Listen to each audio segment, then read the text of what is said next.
إن الحمد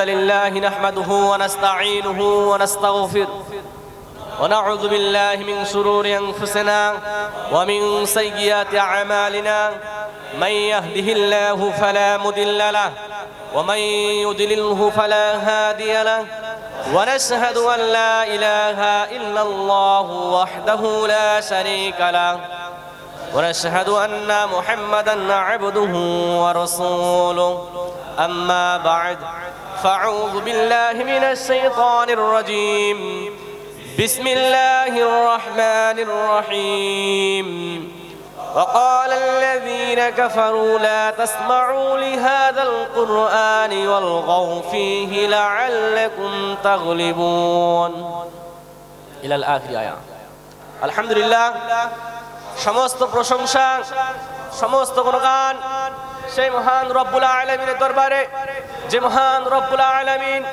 আমাদেরকে একটি নান্দনিক পরিবেশে উপস্থিত হওয়ার তৌফিক দান করেছেন। সেই মহান মনিবের দরবারে আমরা কালিমাতুস শুকর আদায় করি। আমরা আকাশ বাতাস মুখরিত করে অন্তরের অন্তরস্থল থেকে বলি আলহামদুলিল্লাহ।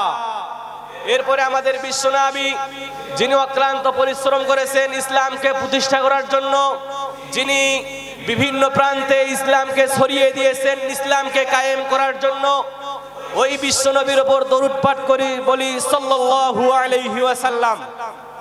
প্রিয় উপস্থিতি, সময় সংক্ষিপ্ততার কারণে সংক্ষিপ্তভাবেই আলোচনা করার চেষ্টা করব। আমার মাবুদ যদি আমাকে তৌফিক দান করেন তো আমা তৌফিকি ইল্লা বিল্লাহ। প্রিয় উপস্থিতি, আমি সংক্ষিপ্ত পরিসরে যে আলোচনাটা নিয়েছি, আলোচনাটি হচ্ছে মুনাফিক চিনব কিভাবে।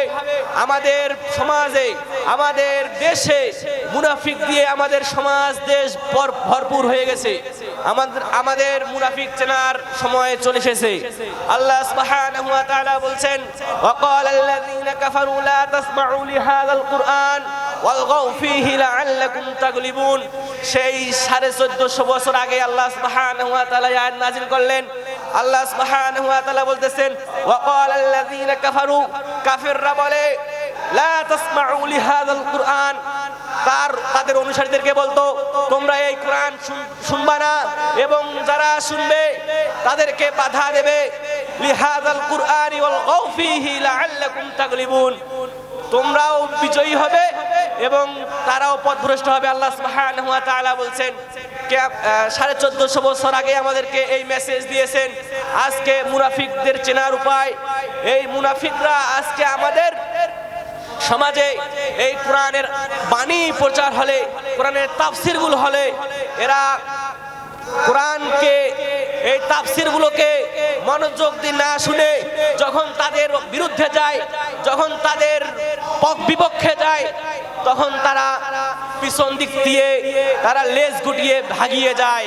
এরা হচ্ছে মুনাফিকদের বৈশিষ্ট্য। আল্লাহ রাসূল সাল্লাল্লাহু আলাইহি সাল্লাম বলছেন মুনাফিকদের চেনার পরিচয় কোন কোন বর্ণনায় এসেছে 3টি, আবার কোন বর্ণনায় এসেছে 4টি।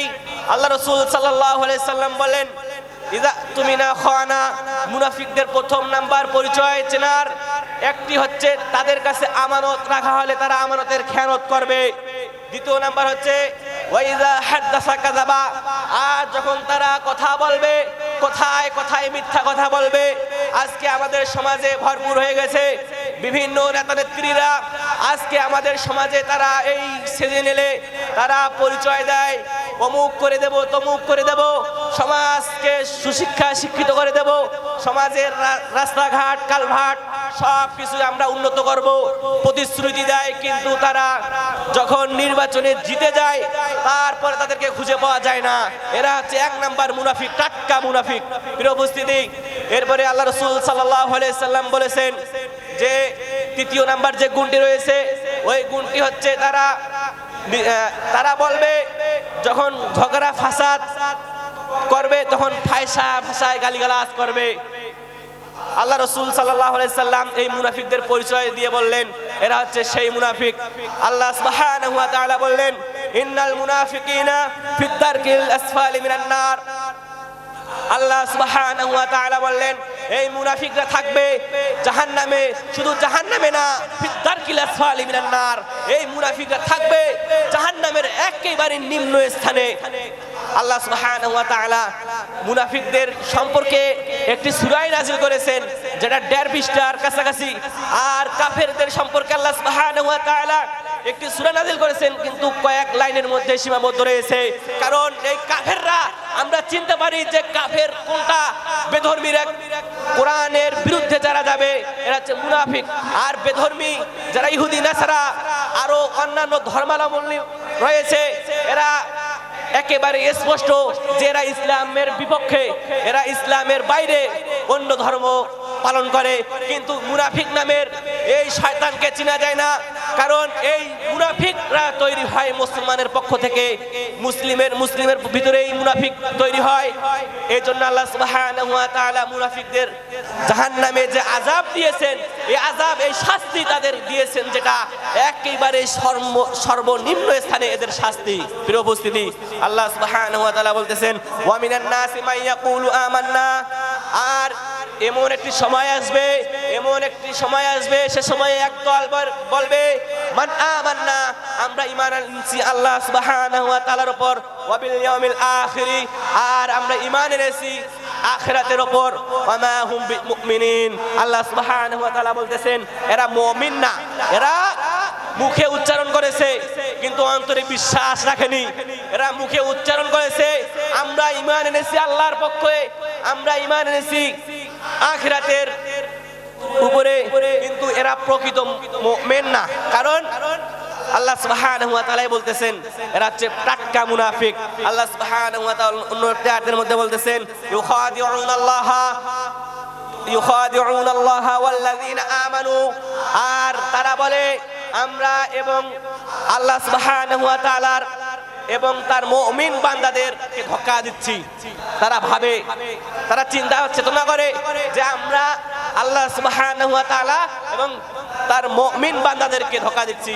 আল্লাহ সুবহানাহু ওয়া তাআলা বলতেছেন ওয়া মা ইখদাউনা ইল্লা আনফুসাহুম, কিন্তু তারা তাদের নিজেকেই ধোঁকা দিচ্ছে।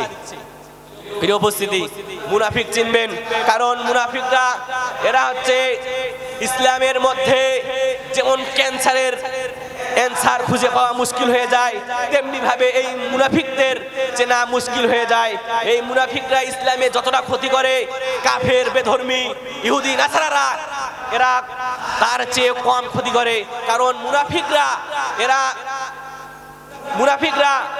এরা হচ্ছে ইসলামের বড় প্রকাশ্য শত্রু, কারণ এদের দ্বারাই ইসলামের বেশি ক্ষতি হয়েছে রাসূলের যুগে। প্রিয় উপস্থিতি, আল্লাহ সুবহানাহু ওয়া তাআলা আমাদেরকে সেই মুনাফিকদের বৈশিষ্ট্যগুলো চিনে এই মুনাফিকদের আল্লাহ সুবহানাহু ওয়া তাআলা চিহ্নিত করার তৌফিক দান করুক, এবং আল্লাহ সুবহানাহু ওয়া তাআলা এদের থেকে আমাদেরকে হেফাজতে রাখুক। আল্লাহ সুবহানাহু ওয়া তাআলার কাছে এই কামনাই করি। এই বলে আমার এই সংক্ষিপ্ত আলোচনা শেষ করতেছি। ওয়া আখিরি দাওয়ানা আনিল হামদুলিল্লাহি রাব্বিল আলামিন। আসসালামু আলাইকুম ওয়া রাহমাতুল্লাহি ওয়া বারাকাতুহু।